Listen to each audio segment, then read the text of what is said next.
Assalamualaikum warahmatullahi wabarakatuh. Innal hamdalillah wa nusalli wa nusallim ala Rasulillah wa ala alihi wa ashabihi wa man wala.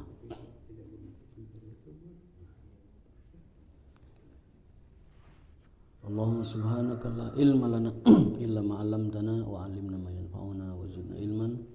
Rabbana atina fid dunya hasanah wa fil akhirati hasanah wa qina adzabannar. Amin ya rabbal alamin.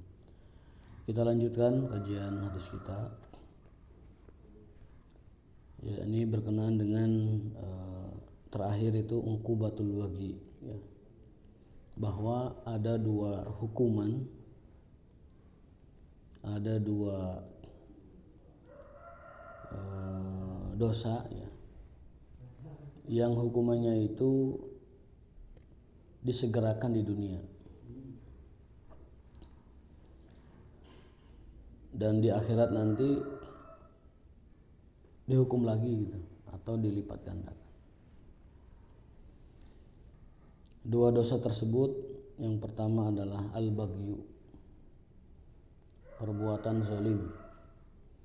Dalam arti lain, makna baghyu itu kata para ulama itu zina. Jadi zina itu adalah dosa yang akan Allah hukum pelakunya disegerakan di dunia.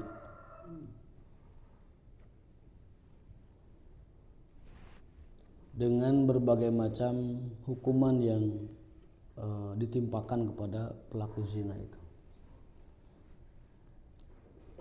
Baik itu berupa laknat Allah, dicabut keberkahan, kemudian hidupnya tidak akan pernah tenang dan nyaman, belum lagi efeknya. Maka hukuman yang Allah timpakan kepada pelaku zina di dunia itu adalah menunjukkan dan menandakan bahwa perbuatan zina itu dosanya sangat besar sekali. Yang kedua, dosa yang didahulukan hukuman dan azabnya di dunia itu adalah uququl walidain, durhaka kepada orang tua. Kedua dosa ini, berzina dan durhaka sama orang tua, itu hukumannya kontan di dunia. Sebelum matinya itu harus dihukum dulu orang itu dengan cara yang Allah kehendaki. Di dalam riwayat lain, yang keduanya itu bukan berdurhaka sama orang tua, tetapi qati'atur rahmi, memutus tali silaturahim. Itulah dua dosa yang Allah tidak akan biarkan pelakunya masuk akhirat, masuk alam kubur, kecuali sudah disiksa atau dihukum dulu dengan hukuman duniawi. Nauzubillah min az-zina wa naudzubillah min qati'ati rahim. Berikutnya adalah kita tinggalkan hadis yang berkenaan dengan itu, masuk ke pembahasan berikutnya, hadis tentang ruh, ya, tentang ruh. Ini ada belum mufrad ini memang susunannya tidak tertib, ya. Kadang acak. Ini bab ini pindah lagi bab ini, pindah lagi bab yang sebelumnya dan lain sebagainya. Bab tentang al-arwahu junudun mujannadatun. Bahwa arwah itu atau ruh, ya, itu bagaikan tentara.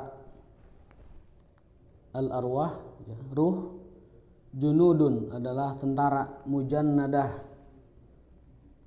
yang disiplin. Disiplin itu artinya dia bersatu dengan yang sama, seragam, ya. Ruh itu adalah tentara yang seragam, mujannad.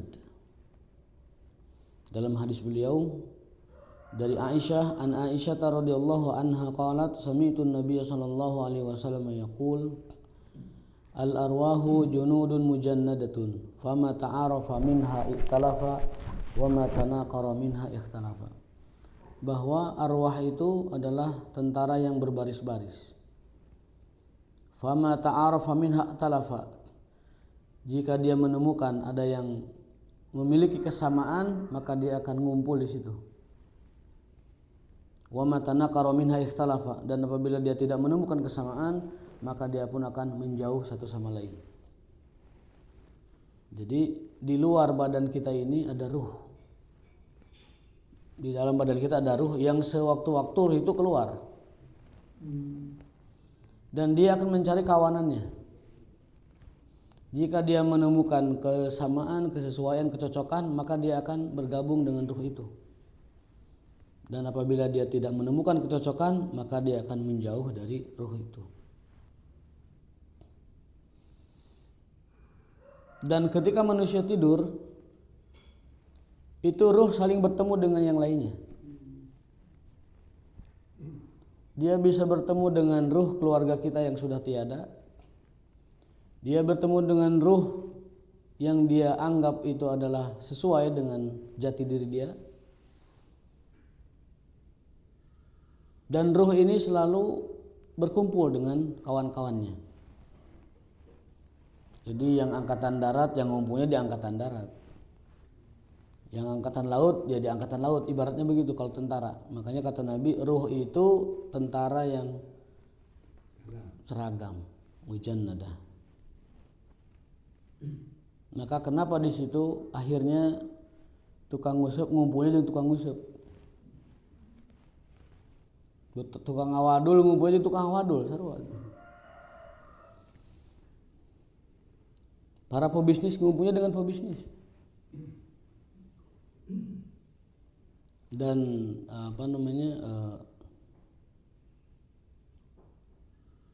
orang-orang yang berilmu akan ngumpul dengan yang berilmu, dan orang-orang yang jahil akan berkumpul dengan orang-orang yang jahil. Al arwah junudun mujannadah. Ruh itu adalah tentara yang seragam. Dia akan ngumpul dengan yang cocok dengannya dan akan berpisah dengan yang tidak cocok dengannya. Hadis Nabi alaihissalam riwayatnya sahih dan disahihkan pula selain Bukhari oleh Imam Albani dalam Sahih Adabul Mufrad. Dalam kitab lain juga ada. Abu Ya'la meriwayatkan, Al-Baihaqi dalam Syu'abul Iman, dalam Al-Mishkat juga ada. Jadi hadisnya ini banyak yang meriwayatkan dan sahih.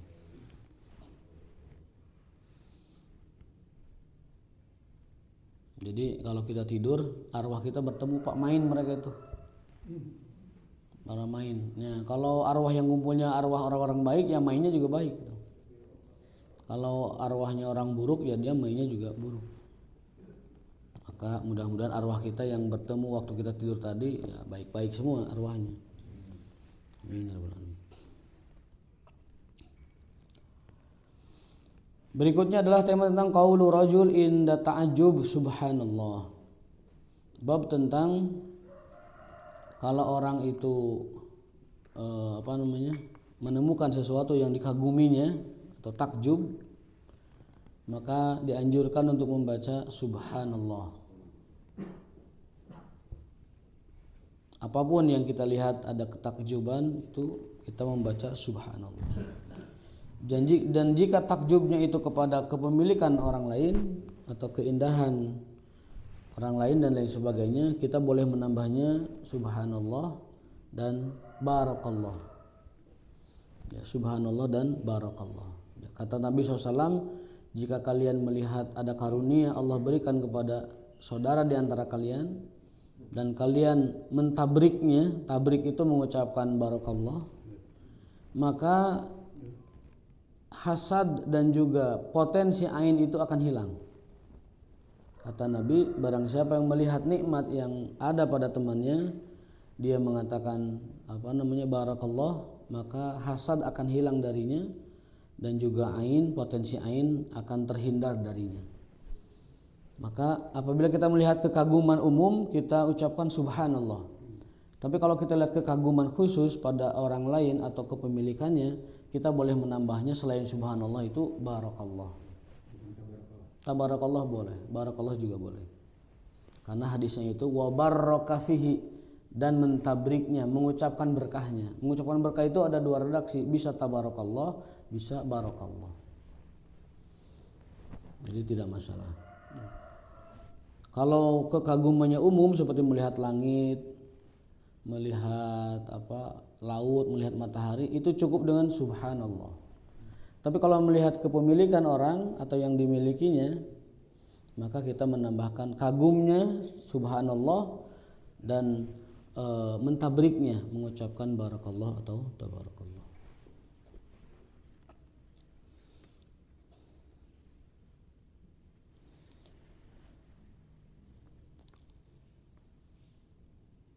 Berikutnya adalah hadis Nabi SAW tentang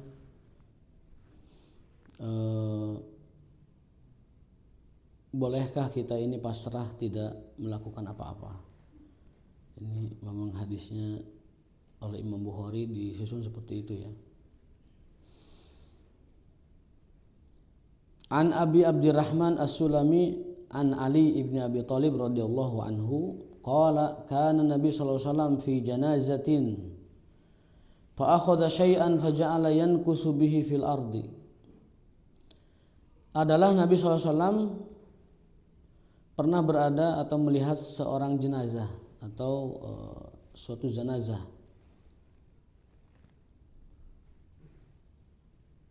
Kemudian beliau mengucapkan sabdanya, "Ma minkum min ahadin illa qad kutiba maq'aduhu minan nar."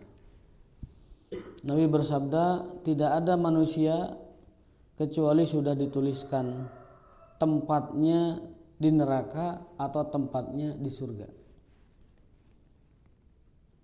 Jadi kita semua udah jelas Pak, udah pasti tempatnya surga neraka itu udah pasti. Bahkan dalam hadis Ibnu Mas'ud, Rasul bersabda sallallahu alaihi wasallam, "Inna ahadakum yajma'u khalqu fi batni ummihi arba'ina yawman nutfah." Rasul bersabda, sesungguhnya manusia proses penciptaan di dalam perut ibu itu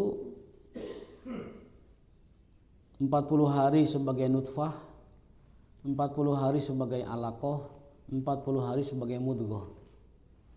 40 hari itu nutfah,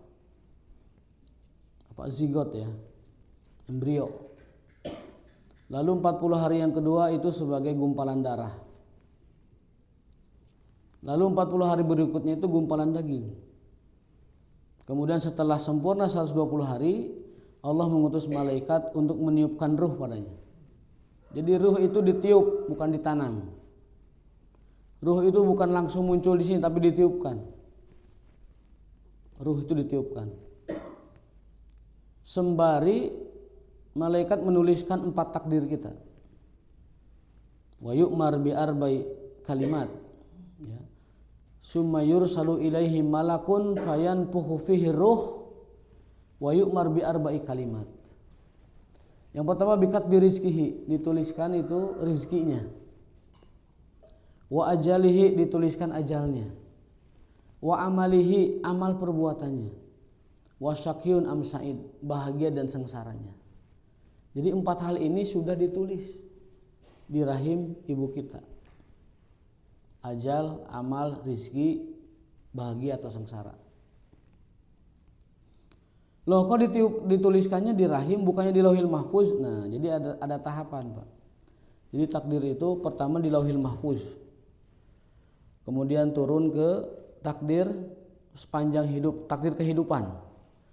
Jadi takdir umum, takdir menyeluruh itu di lauhil mahfuz semua itu. Kemudian yang kedua takdir kehidupan, at-takdirul umuri. Lalu yang ketiga tahapnya at-takdirus sanawi, takdir tahunan. Ini ditulisnya itu di malam Lailatul Qadar. Yang terakhir ada takdir yaumi, takdir harian, yaitu ditulis di setiap hari. Dari lauhil mahfuz kemudian menjadi takdir kehidupan seseorang, lalu menjadi takdir tahunan, lalu menjadi takdir harian. Itu semuanya adalah proses yang merupakan turunan dari takdir induknya di lauhil mahfuz. Yang tidak bisa berubah itu adalah takdir yang di lauhil mahfuz, tidak akan pernah berubah. la yubaddal wa la yughayyar. Tetapi ketika takdir itu turun ke makhluk, ke dunia, itu dapat berubah dan dapat sekehendak Allah dihapus atau diganti. Dalam sebuah ayat Allah berfirman, yamhullahu ma yasha wa yakhtar. Allah berkehendak menghapus takdirnya, ma yasha sekehendaknya. Wa yakhtar juga berkehendak memilih dan menetapkan lanjut atau tidak ini takdir, atau dihapus, diganti. Wa indahu ummul kitab. Adapun takdir yang di Ummul Kitab, di Lauhil Mahfuz, tidak berubah. Yang berubah itu takdir tahunan. Maka malam Lailatul Qadar jangan sibuk ngapa-ngapain, doa. Itu takdir sedang dicatat itu. Dalam ayat fiha yufraku kullu amrin hakim. Di malam itu, di malam Qadar, disitulah takdir dicatatkan bagi kita untuk 1 tahun. 1 tahun. Inna anzalnahu fi lailatul qadri. Kami telah turunkan Al-Quran di malam takdir, di malam Qadar. Itu malam dicatat kembali takdir kita, diturunkan dari Lauhil Mahfuz. Selain takdir Lauhil Mahfuz, itu Allah berkehendak merubah-rubahnya, menghapus bahkan meneruskannya jika Allah mau. Maka apabila kita berusaha, berdoa dan memohon kepada Allah, maka itu dapat berubah. Kalau dulu kan di SD kita diajarin sangat terbatas. Ada takdir mubram, ada takdir mu'allaq. Itu sangat terbatas sekali. Tapi kalau kita ningkat lagi ilmunya, ningkat lagi bacaannya, ternyata ditemukan bahwasanya berdasarkan dalil-dalil yang ada, termasuk hadis-hadis Nabi SAW, takdir itu ternyata urutannya seperti itu. Contoh yang paling sederhana tentang takdir sholat 5 waktu. Allah mentakdirkan perintahnya itu bahwa sholat manusia itu adalah 50 kali ketika Isra Mi'raj. Namun karena Rasul meminta keringanan, akhirnya sholat itu berubah menjadi 5 kali. Apa kata Allah? Aku tidak merubah takdirku, tapi aku berikan keringanan pada umat Muhammad. Jadi sholat kita yang 5 kali ini, hitungannya, pahalanya, hisabnya, dosanya, kewajiban, tanggung jawabnya 50 di hadapan Allah. Catatannya 50. Kalau kita melalaikan 1 sholat, itu sama dengan melalaikan 10 sholat. Kalau kita disiplin 1 sholat, itu sama dengan disiplin 10 sholat. Dalam hadis Bukhari, setelah Rasul menjelaskan tentang proses di mana sholat ini diwajibkan, di akhir hadis Rasul mengutip firman Allah Ta'ala, ma yubaddalul qawlu ladayya wa ma ana bizallamin lil abid, dalam surat Qaf, bahwa Allah sama sekali tidak merubah ketentuannya. Hanya saja ketentuan tersebut pada praktiknya, pada teknisnya Allah mudahkan sebagai rukhsah keringanan dan sebagai tahfif kemudahan bagi umat Muhammad SAW.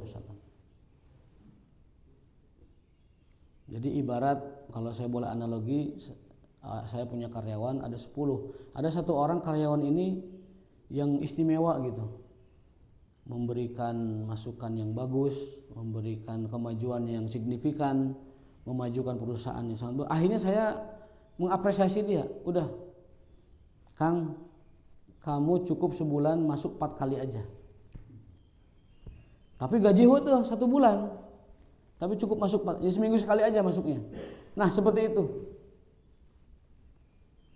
Karena Rasulullah itu adalah Rasul yang paling istimewa di sisi Allah SWT, kekasih dan khalilnya yang paling dekat, Allah sangat menyayangi dan mencintainya.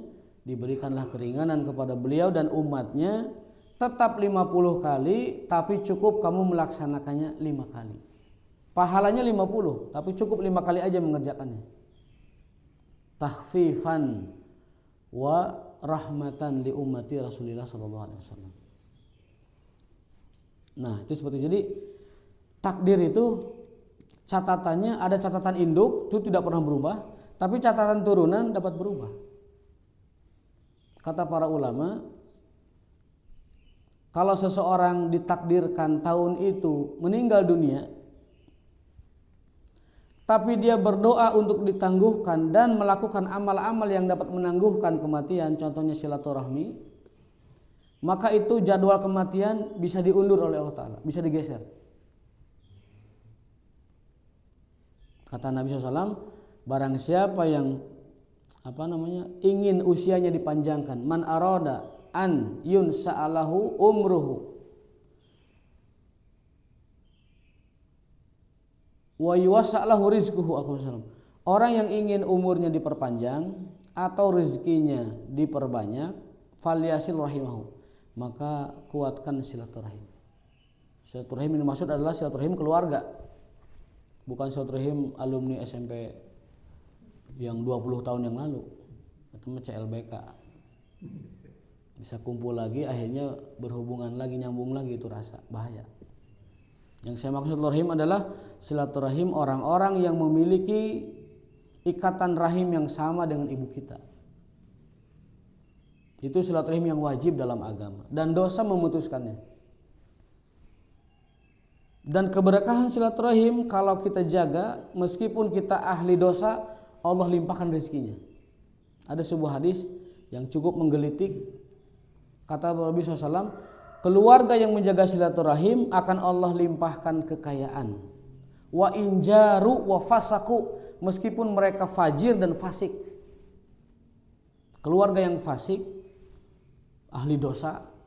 Keluarga yang fajir, ahli durhaka, tapi mereka menjaga silaturahim di antara mereka, Allah berkenan melimpahkan rizki kepada mereka.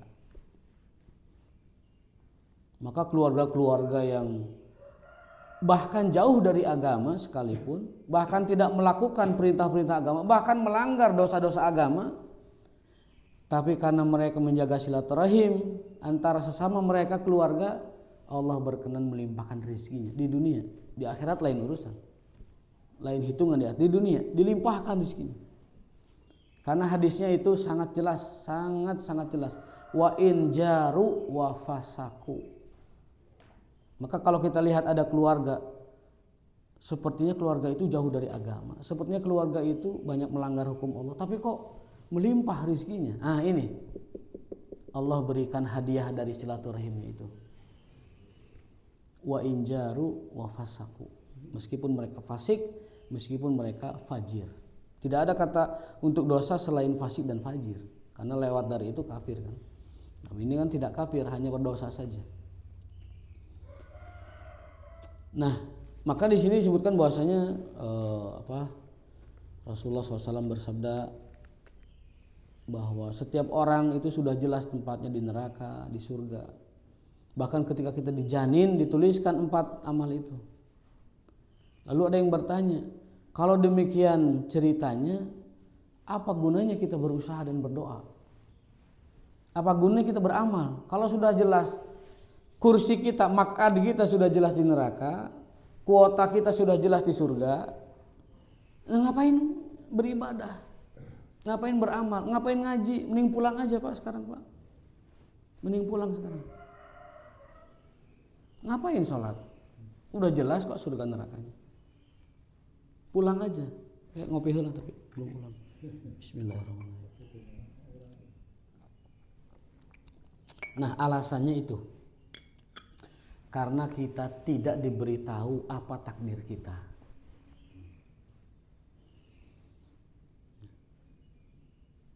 Orang tidak bisa mengatakan, nah saya mah pastikan neraka. Ngapain saya sholat? Ngapain saya zakat puasa? Udah aja sekalian edankeun we dosana sekalian. Da pinarakaeun gitu. Nah, ini kesalahan berpikir. Dia tidak tahu kan di surga atau neraka. Harusnya kata Rasulullah apa? I'malu, berbuatlah, bekerjalah saja fokusnya. Fakulun muyassar lima khuliqalahu. Karena setiap orang itu dimudahkan untuk meraih takdirnya. Seseorang itu akan dimudahkan untuk meraih takdirnya. Bekerja aja. Ya.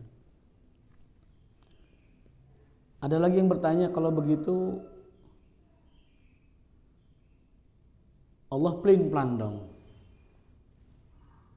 Allah pelin-pelan kalau gitu. Kau sudah mentakdirkan A malah dihapus takdirkan B. Yang pertama jawabannya adalah Allah sendiri yang menyatakan itu. Yang kedua bukan pelin-pelan, karena kita tidak pernah tahu apa yang ditakdirkan kepada kita. Contoh, takdir seseorang itu miskin. Tiba-tiba dia dengan bekerja, berusaha, berdoa dan bersilaturahim dan segala macam dia jadi kaya. Itu bukan Allah pelin-pelan, karena memang takdirnya dia itu sebenarnya kaya. Cuma selama ini dia belum menempuh jalannya sehingga miskin terus. Atau sebaliknya, dia sudah maksimal ya, kemudian tetap aja segitu. Ya itu takdirnya itu miskin. Bukan Allah pelin-pelan, karena kita tidak pernah tahu apa yang ditakdirkan. Jadi ujung-ujungnya sama, kesimpulannya bahwa kita tidak tahu dengan takdir kita dan tidak boleh memutuskan bahwa ini takdir kita sebelum itu terjadi. Maka yang penting kita lakukan adalah berbuatlah saja, bekerjalah saja, karena setiap orang dimudahkan untuk meraih takdirnya.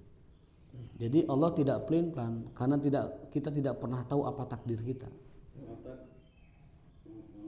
Nah, kalau mengadakan pendekatan berdasarkan teori yang dibangun oleh para ulama besar, Jabariyah, Qadariyah, Asy'ariyah, Maturidi, Ibnu Rus, mungkin lebih komprehensif lagi kan? Kalau pendekatan Jabariyah Qadariyah justru itu kita akan menceng. Jabariyah mengatakan bahwa kita ini hanya wayang yang digerakkan oleh dalangnya. Kita tidak punya peran apa-apa tentang kehidupan. Semuanya itu didrip dan digerakkan sepenuhnya oleh Tuhan. Kita nggak punya kuasa apa-apa, tidak punya kehendak bahkan, tidak punya keinginan bahkan. Semua itu didrip oleh Tuhan. Kita balik tanya, ya kalau begitu silahkan Anda berdiri di atas rel kereta api. Silahkan Anda berdiri di atas rel kereta api. Tunggu aja takdirnya. Kira-kira takdir mati, takdir hidup? Takdir mati. Kecuali supirnya ditelepon, Pak ulah lempang ke dia. Nah itu beda lagi ceritanya. Berarti dia merubah takdirnya kan. Atau Qadariyah yang mengatakan bahwa Tuhan tidak punya peran apa-apa. Kita semua yang menentukan. Sudah dibekali otak, hati dan pikiran segala macam insting. Dah pek hidup sorangan. Tuhan gak campur tangan. Kalau begitu harusnya tidak ada orang bodoh, tidak ada orang miskin. Harusnya orang kaya semua, pintar semua, sehat semua, tidak ada yang sakit. Tapi buktinya kan dengan segala macam apa yang dia inginkan juga tetap takdir itu berjalan. Maka yang paling tengah itu adalah wasatiyah, pertengahan. Tidak ke Jabariyah sepenuhnya, tidak ke Qadariyah sepenuhnya, tapi tengah-tengah. Bahwa kita punya keinginan, tetapi yang nanti terjadi adalah keinginan Allah. Bahwa kita punya usaha, punya doa sebagaimana perintah Allah, tapi ujungnya juga tetap Allah yang menentukan. Dan kita tidak pernah mengatakan suatu itu takdir sebelum itu terjadi, dan kita tidak pernah tahu apa yang Allah takdirkan kepada kita. Betul, kita sudah ditulis nih neraka surganya, betul, tapi kan kita nggak tahu. Maka karena kita nggak tahu, kita sholat, kita beribadah, kita thalabul ilmi, kita berusaha, kita bekerja, karena kita tidak tahu. Bisa jadi juga kita nasibnya nanti di surga. Kenapa kita terus beramal? Ya ini perintah Allah. Disuruh beramal terus, disuruh berbekal terus, disuruh belajar terus, perintah Allah. Jadi salah besar kalau orang pada akhirnya mengatakan bahwa ini semua karena takdir. Padahal belum berusaha dan belum beribadah. Dan tidak berusaha atau tidak beribadah. Agak rumit memang menjelaskan takdir itu, karena kata Ali bin Abi Thalib, takdir itu adalah misteri ilahi, misteri Allah. Bagaikan laut dalam, fala talijhu, jangan kau selami. Kalau orang sudah menyelami takdir, itu dia kejebak ke lautan yang dalam dasar, tidak akan keluar lagi. Sulit keluarnya gitu. Kalau orang sudah masuk ke dasar laut gelap, sulit keluarnya itu. Innahu bahrun amik, fala talijhu. Dia bagaikan lautan dalam, jangan masuk ke dalamnya. Jadi cukup imani saja apa yang datang dari hadis-hadis Nabi SAW dan ayat Al-Quran gitu. Bahwa Allah punya kitab induk takdir Lauhil Mahfuz, bahwa Allah punya takdir tahunan, bahwa Allah punya takdir harian, dan itu adalah turunan dari Lauhil Mahfuz. Begitu dalil-dalil menerangkan, ya imani saja. Lalu lakukan amal-amal yang dapat merubah takdir itu. La yaridul qada illa doa, tidak ada yang dapat merubah takdir kecuali doa. Lakukan doanya. Siapa tahu takdir kita hari ini nggak dapat apa-apa, kita berdoa dapat apa-apa jadinya. Siapa tahu takdir ini kita tidak mendapatkan ilmu, tapi berdoa dapat ilmu. Atau hari ini takdir kita misalkan celaka, tapi kita melakukan amalan yang kata Allah dan Rasulnya menyelamatkan dari celaka, lakukan. Hari ini kita takdir ban kempes misalkan, lalu kita sedekah, dihindarkan itu balanya. Sebagaimana hadis Nabi, as-shadaqatu tadfa'ul bala'a, bahwa sedekah itu dapat menghindarkan musibah. Makanya orang-orang dulu kalau mau bepergian itu kadang sedekah dulu itu sebelum pergi. Ada benarnya dan memang dibenarkan oleh hadis ini. Bahwasanya as-shadaqat tadfa'ul bala, sedekah itu dapat menolak bala. Hari ini ditakdirkan mati, kita silaturahim. Ternyata Allah berkenan dengan amalan silaturahim, sebagaimana sabda Nabi, silaturahim dapat memanjangkan umur, itu bisa digeser kematian. Loh kok gitu? Begitu dalilnya. Begitu dalilnya. Sama otak nggak kejangkau, udah begitu. Man arada an yunsa'alahu fi umrihi au yuwassa'alahu fi rizqihi yubsat ya, au yubsatalahu fi rizqihi falyasil rahimahu. Hari ini teu aya takdir beas, hari ini teu aya takdir makan. Tapi pagi-pagi kita sudah berdoa, ya Allah, urzuqni rizqan halalan. Inni as'aluka ilman nafi'an wa rizqan thayyiban wasi'an wa amalan mutaqabbalan. Dikasih rezeki hari itu. Ada suatu hadis, Aisyah istri Nabi pernah tidur ba'da subuh. Kan makruh besar ya tidur ba'da subuh. Tapi mungkin karena ada suatu hal, Aisyah tidur ba'da subuh. Sama Nabi dibangunkan. Qumi, ya Aisyah, qumi, wahai Aisyah, bangunlah. Fal tashhidi rizqa rabbik. Saksikan Tuhanmu sedang membagi rizki. Berarti itu takdir harian. Rasul menyuruh Aisyah untuk bangun, soalnya kalau tidur nggak kebagian itu rezekinya. Pembagiannya rezeki yang barokah menurut saya. Itu kan jelas sekali. Aisyah disuruh bangun dan kata Rasul, fashhadi au fal tashhidi, saksikanlah rizqa rabbiki, rezeki Tuhanmu sedang dibagi. Nah, jadi pendekatannya adalah kita tidak berada di jurang qadariyah, kita tidak berada di jurang jabariyah, kita di tengah. Namanya al-wasatiyah atau al-wasat, dan sebaik-baik urusan adalah yang pertengahannya. Monggo. Ada satu ayat yang saya lupa lagi, mungkin di surat ayat 11. Walillahi amru jami'an, bahwa semua urusan itu sebenarnya milik Allah. Kemudian ada ayat lain yang mengatakan bahwa urusan itu dikontrol oleh Allah di ars. Dan ada ayat lain lagi yang segala sesuatu itu akhirnya akan kembali kepada urusan Allah. Iya. Kemudian ada satu apakah hadis bahwa wa'ahalu sotiratu anibadi ilayol wal-qadar walisalin insana ilal ikhtiyar. Jadi semua apa yang dilakukan oleh manusia itu akhirnya akan hubungan dengan takdir itu. Iya, betul. Hanya manusia diwajibkan untuk usaha. Betul. Jadi kita dan keinginan kita dan perbuatan kita itu juga semuanya Allah yang buat gitu. Bahkan keinginan kita juga Allah yang buat gitu. Takdir kita, keinginan kita, ikhtiar kita, doa kita, perbuatan kita, nasib kita, itu semua Allah yang bikin. Balillah yarji'ul amru kulluh.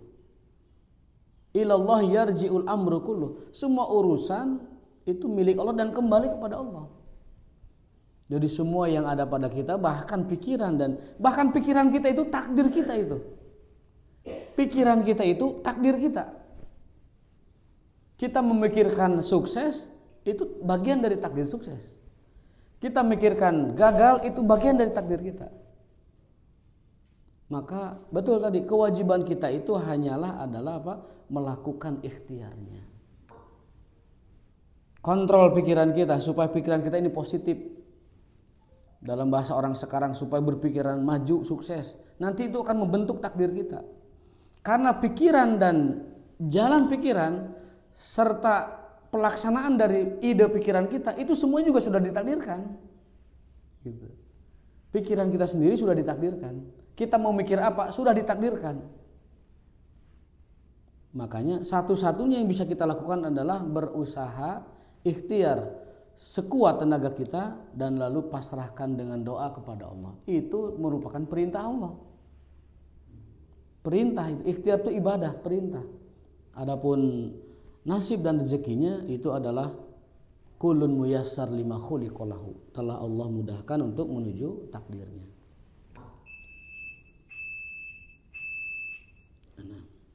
Jadi kalau ya Rasulullah afala natakil ala kitabina wa nada al amal. Ya Rasulullah, kalau sudah ditulis mati hidup surga neraka, udah aja kita pasrah sama takdir, tidak usah beramal. Nada al amal, tinggalkan kita beramal. Ngapain beramal?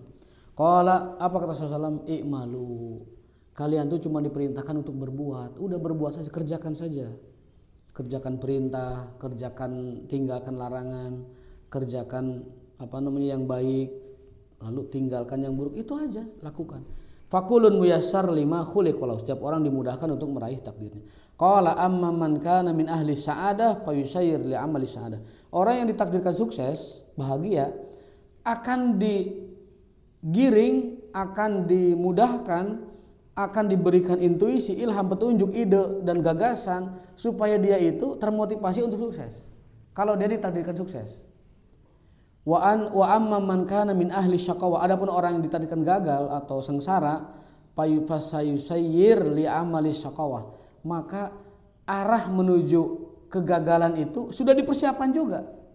Dengan sifat malas dari awal, orang yang belajar, orang yang bertanya, tidak mau menambah kemampuan, tidak mau menambah skill, lalu ditambah dengan kemalasan, ditambah dengan ketidaksiapan dia menerima tantangan, akhirnya juga gagal. Jadi kegagalan itu sudah diproses dari awal. Dia akan digagalkan itu, bukan digagalkan. Ditakdirkan gagal itu dari dulunya. Dari mulai malas belajar itu sudah takdir gagal itu. Dari mulai kita malas belajar itu satu paket dengan takdir kegagalan kita. Dari mulai kita semangat belajar itu satu paket takdir kesuksesan kita. Ya. Dikatakan misalnya ada satu ayat, Allah tidak akan merubah nasib suatu kaum sebelum kaum itu merubah sendiri nasibnya. Ini kaitannya dengan ini bagaimana? Tafsir yang paling akurat dengan ayat ini itu bukan keadaan dari buruk ke baik, tapi keadaan yang baik lalu berubah menjadi buruk. Karena ayat ini turun di masa Rasulullah, Allah tidak akan merubah keadaan sempurna ini, keadaan baik ini, kecuali kalau kalian sendiri yang berubah. Jadi dari ideal ke tidak ideal gitu. Selama ini kita memahami ayat ini, Allah tidak akan merubah satu kaum, kecuali kaum itu merubah diri mereka sendiri. Seperti dari keadaan yang minus menjadi plus gitu. Padahal pesan ayat itu dan tafsirnya dikaitkan dengan asbabun nuzul dan konteks turunnya, itu ayat dari kondisi ideal turun ke kondisi yang tidak ideal. Jadi Allah tidak akan menurunkan nikmatnya, Allah tidak akan mengurangi nikmatnya, Allah tidak akan merubah kamu menjadi menurun kalau kamu tidak rubah dengan diri kamu sendiri. Artinya Pak, kalau kamu tidak bergeser dari prinsip, tidak bergeser dari amalan yang bagus, yang ideal, Allah tidak akan mengurangi nikmatnya. Jadi paham kita selama ini ternyata berbalik dengan yang ada di tafsir gitu. Paham ya Pak? Pemaknaan kita kepada ayat ini bahwa Allah tidak akan merubah satu kaum menjadi baik kecuali kaum itu berusaha menjadi baik, berubah. Ternyata ayatnya tafsirnya tidak begitu aslinya. Allah tidak akan mengurangi kebaikanmu selama kamu tidak merubah kebaikan itu menjadi keburukan. Kalau kita lihat tafsirnya begitu, ya. Itu artinya bahwa kita akan ideal baik dalam keimanan keislaman selama kita tidak merubahnya dengan perbuatan buruk kita. Itu konteks ayatnya. Tetapi untuk dijadikan sebagai ibarah, sebagai redaksi yang memotivasi kita berubah menjadi lebih baik, kata para ulama tidak apa-apa. Namun konteks tafsirnya sebenarnya bukan itu. Tapi dijadikan motivasi berubah tidak apa-apa, dipersilahkan. Itu yang pertama. Yang kedua, perubahan itu akan terjadi kalau kita berubahnya itu bukan ekonomi, fisik atau pembangunan, bukan, tapi karakter. Innallaha la yughayyiru ma biqaumin hatta yughayyiru ma bi anfusihim. Anfus itu karakter. Karakter. Kita akan berubah lebih baik kalau karakter kita berubah.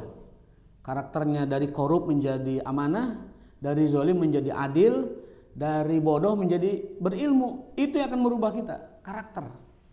Bukan ekonomi, bukan politik, bukan hukum, bukan undang-undang, bukan apapun, tapi yang akan merubah kita dari keburukan menjadi baik, dari kegagalan menjadi sukses. Anfusihim, karakter. Itu hebatnya Quran. Orang akan berubah, bangsa akan berubah kalau karakter mereka berubah. Ya, kalau karakter mereka berubah, bukan fisiknya, bukan undang-undangnya, bukan ekonomi hukumnya, bukan. Itu mah gampang. Yang penting karakternya bagus dulu. Hukumnya bagus, penegak hukumnya tidak bagus juga hancur. Tapi kalau penegak hukumnya bagus, walaupun hukumnya tidak bagus, bisa bagus. Dia bisa terobosan-terobosan yang baik. Begitu kurang lebih. Mohon maaf atas kalau jawabannya tidak tuntas atau jawabannya tidak sempurna. Kita lanjutkan di pertemuan berikutnya. Aku qouli hadza wa astaghfirullaha lakum. Subhanakallahumma bihamdika asyhadu an la ilaha illa anta astaghfiruka wa atubu ilaik. Assalamualaikum warahmatullahi wabarakatuh.